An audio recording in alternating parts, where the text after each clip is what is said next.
All right. As far as the injuries go, guys won't practice today. Blake Bell with a high ankle sprain, and then Agba actually had surgery on his pec tear, but he's still on the roster right now. So I have to mention him, and then Okafor with the high ankle sprain, he won't practice today either. Look forward to the challenge of playing the Chargers in Mexico City. It's we know our neighbors from the South love the sport, and they look forward to us being there. We look forward to being there and having a good performance. It's important, though, that we make sure that we stay focused on the job at hand, and that's practice today and getting ready for a very good Chargers football team. So that's where we begin. Our people here have taken care of all the travel plans and everything. That's all put in place, and our guys have a pretty good vision of what they're going to go through for the travel part of it. And now it's important that we know what we're going to go through with the football part and get ourselves ready to play against a good football team. So with that, time's yours. Does that include altitude, like, when you're playing in the fourth quarter but you're battling that thin air? How do you prepare them? Yeah, so we've done our research on that, obviously. And so we feel that the way we handle it is one of the ways of doing it. And not that the other ways aren't. We just feel comfortable with this. How much of that research also meant dealing with Sporting Kansas City when I know they were going down to Mexico and they went through some training and was it bubbles over their heads? They had these tents when they slept that helped them prepare for the altitude. Yeah, we haven't done that. But listen. Everybody has their thing that they do, and right or wrong. I mean, I don't know that, but I just know that Rick and his crew did the research there, and we were asked the same thing last year. So we feel comfortable again doing it this way.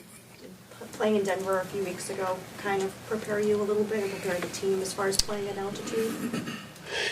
Yeah, I'm not sure you can, how much preparation that you can get, in a very short period of time. So I don't think that carries over to this physiologically. I don't think it does. So I'm saying playing in Denver. Again, I'm not saying what other people are doing. I mean, other people do what they do. I'm just saying that for us. So, that's where we're at.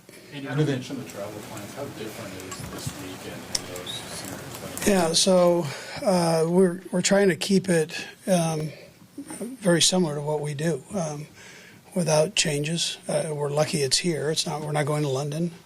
It's relatively close, and to where we don't have to go an extra day or do that type of thing. So we can do our normal flight plans and when we get to the hotel, the normal procedure there.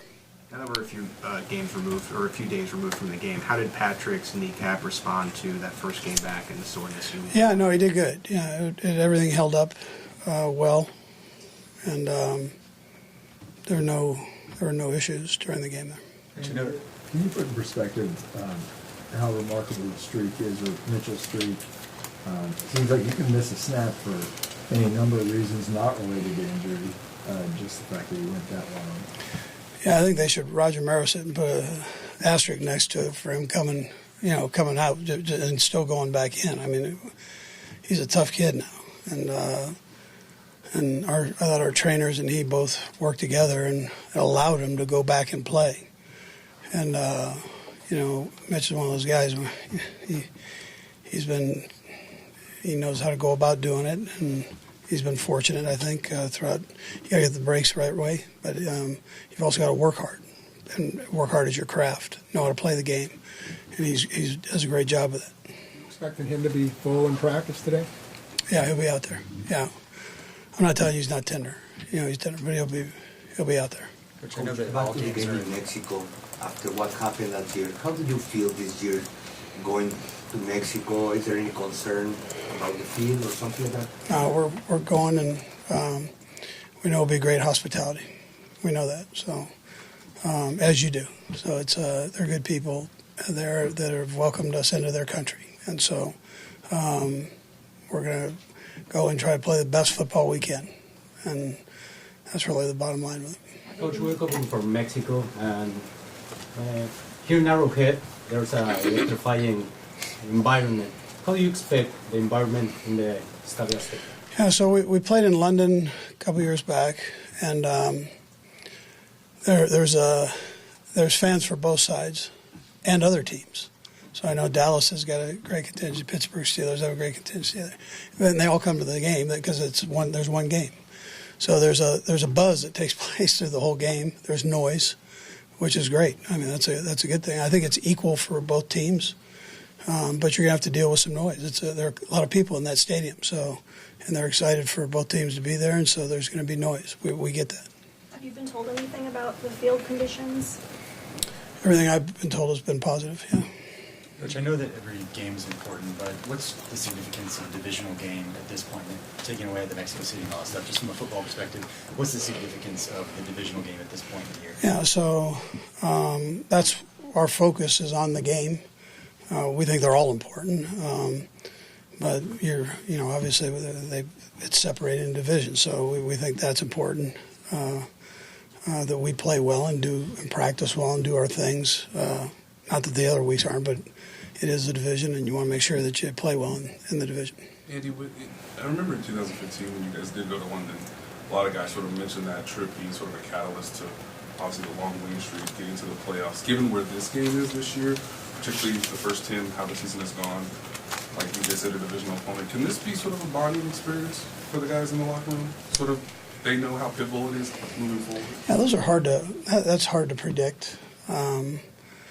I'm not saying that I don't agree with you about London, but who knew that going there, right? So none of us said, okay, it's going to be a bonding experience. So I don't know. I've never been to this game. I don't know that. But, I'd expect our guys to play together and play well, and coaches do their thing. So, and then you see, those are kind of hindsight things that you look at, I think, but it's hard to predict. Coach, you guys have done so well in the division. And the last team to get you was these Chargers here last year. A lot of things have changed in the last year since then. What do they look like they're playing like now heading into this? Yeah, they're a good football team. They're talented, they're well coached. So that's where we prepare for it. And they did. They got us. They're different teams now, but we needed to do better in that game. And we'll need to play good football in this game. So, and then nothing else matters. You got to play. You got to go practice and make sure that you get yourself right to play against a good football team. Rivers over the years, you've kind of watched him. He's aging and he's still a veteran. He can still get the job done. Does he look different than when you saw him a few years ago? No, he and Tom are drinking from the right fountain. I mean, it's amazing that they can. They're amazing guys, and both of them love to play. Drew Brees, another one. I mean, you're seeing this. This is to have that many quarterbacks that are that age is great for the league because you have an influx of young guys and these old guys, and it's a great blend. So those guys are. I think all three of those guys, they work tremendously hard at what they do, and they're smart guys and good football players. We'll go Herbie and BJ. Coach, as we enter week 11, what are your general thoughts on the ability to challenge pass interference, and how much of that, what's happened over this first half of the season, affect your decision-making process on whether to throw that challenge flag? Yeah, so we talk about it when things happen. We've talked to the league office on where things are. They've sent out things to us about trends and those type of things like they do. And so we think we handle that well. Mike Frazier does a great job with all that. And we evaluate the situation. They're all different. If we need a challenge, we challenge. If not, we don't, right? So, and then you go with it. Last one. Coach, you know that every week is a different challenge, wherever you guys are facing defensively, but what's the unique challenge that the Chargers present? Yeah, they have two great rush ends that do the best in the business. They're very well coached, and they've got experienced linebackers, and their secondary flies around.